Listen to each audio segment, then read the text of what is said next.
We are so delighted to welcome Professor Ellie Drago-Severson.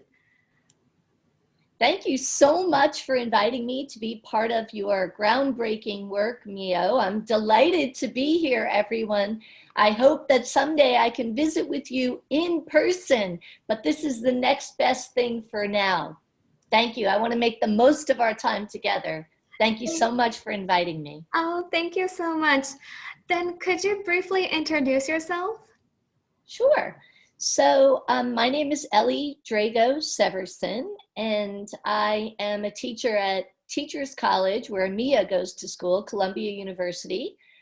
Let's see, I used to be a middle and high school teacher and a professional developer in schools, and I became really interested in how important adult development is for all of us, for not only the people in our care, but also for us ourselves to be able to grow. Because one big idea that I want to share with you today, and by development, I mean growing on the inside, not just learning about skills and facts and knowledge, which is very, very important.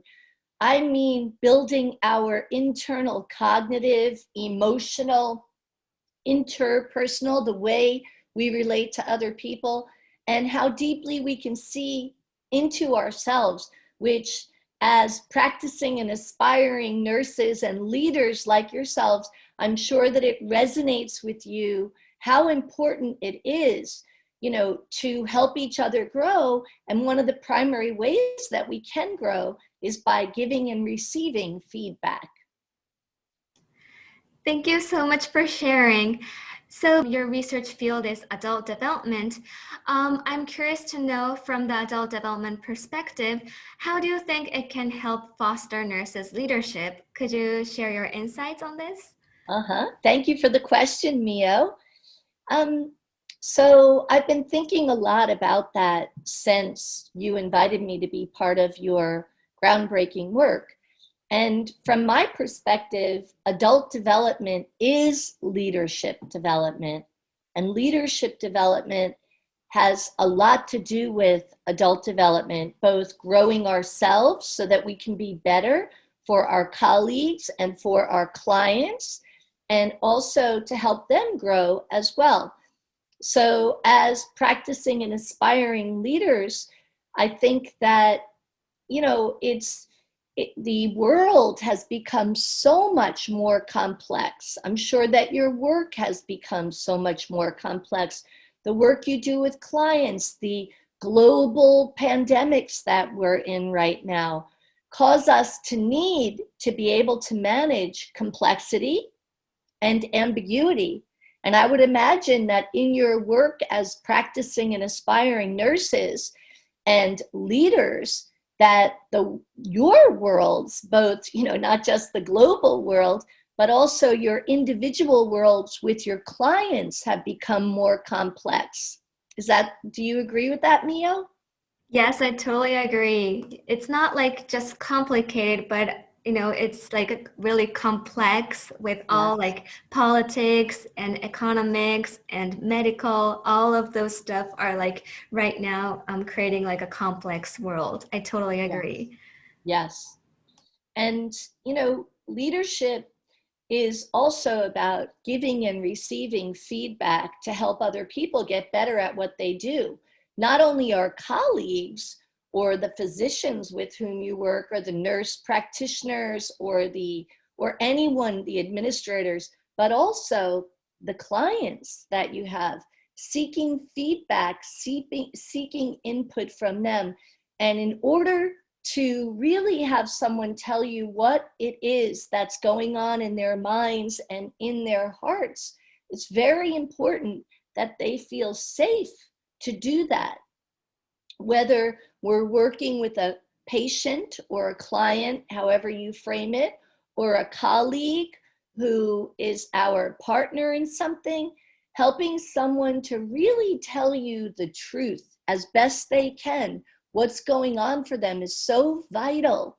Because if we can't kind of understand and be with someone in their own meaning making, it's really hard to help them. And feedback, what I call feedback for growth, my colleague Jessica Bloom DiStefano and I wrote a book called Tell Me So I Can Hear You, because we need to differentiate our feedback so that people that we work with and people in our care can actually take it in and do something with it.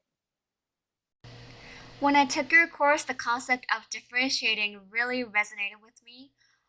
Maybe the audience might not fully understand the concept of differentiate, so could you please give us further explanation on that? Or Yes, that is such an important question. Thank you for asking. Um, so I think one thing to keep in mind is that there are three big ideas. One is when we're giving feedback, or even when we're coaching, or when we're mentoring, or when we're teaming with other people, it's important to know and understand that we don't all make sense of the world in the same way. We actually see the world very differently. We take in the same experience and make sense of it in our own way. And I refer to that as having a meaning-making system, or a way of knowing, a way of understanding ourselves and other people. And that is a system that is a structure of our mind, and it's influenced by our emotions too, for how we take in and make sense of our experiences. So that's the first big idea. We literally see the world differently. The second big idea is because of that, because some adults and some leaders orient to their experience and their colleagues in a very concrete way. What is most important to them is getting things right. And if they do something wrong, not getting caught. They don't yet have the cognitive capacity to think abstractly in the psychological sense, to stand in another person's shoes and take on their perspectives. That's their, what I call their growing edge. We're going to refer to them as instrumental knowers. The next most common way of knowing in adulthood is socializing knowers. And for socializing knowers, they have grown to have the internal capacity to be able to stand in another person's shoes, to take on someone else's perspectives. They orient toward having supervisors and authorities approval. That's what makes them feel like a whole person. What is their growing edge? Their growing edge, their area for growth, is to be able to look on the inside for what they think and what they feel, and to grow their own values instead of reaching always to the outside, to the supervisor, to the authority, to only do what they want them to do, to please them, to have their approval. This is a structure of mind. It's not that any one of these ways of knowing makes someone a good person or a bad nurse or a good leader or a bad leader. That's the second common way of knowing. I'm illustrating these briefly. I wish I had 5 days with you, because it's important to understand the big ideas among these different ways of knowing, so that we can understand how to differentiate. For other adults, they have already grown to have their own internal standards, their own bench of judgment. They want to take in a lot of other perspectives from authorities, from colleagues, from supervisors, from administrators, from clients, from patients. But in the end, they are going to decide what they think is the best thing to do. Conflict for them doesn't ruin the relationship. It's a natural part of being in relationship. Disagreeing, in America we say pushing back, you know, and for them, we call them self-authoring knowers, they can actually take a stand for what they believe in, even if it's unpopular, even if people are going to be upset that they don't get what they need. They stand on behalf of a larger set of purposes that are internal. What is their growing edge? Self-authoring knowers have theories about everything. What is good nursing? What is good leadership? What is good parent-child relationship? What is a community? And they hold so strongly to their own ideologies that what their growth area is to begin to critique themselves and to open themselves up more fully to ideologies that seem to be so opposite to how they think and feel. So that is a very short summary of these different ways of knowing, ways of making sense.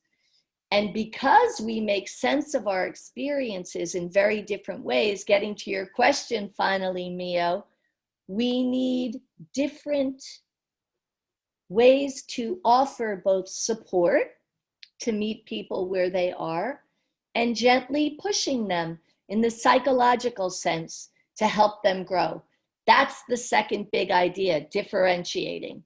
The last big idea is that, we often might think that the nurses we work with, the physicians we work with, the teachers we work with, the clients we work with are all grown up because they are adults. And the hopefulness, and this is the third big idea, is that we can continue to grow throughout our lives, provided that we benefit from relationships and teams and hospitals and teaching programs and education facilities and organizations that both hold us well and offer some challenge to help us grow.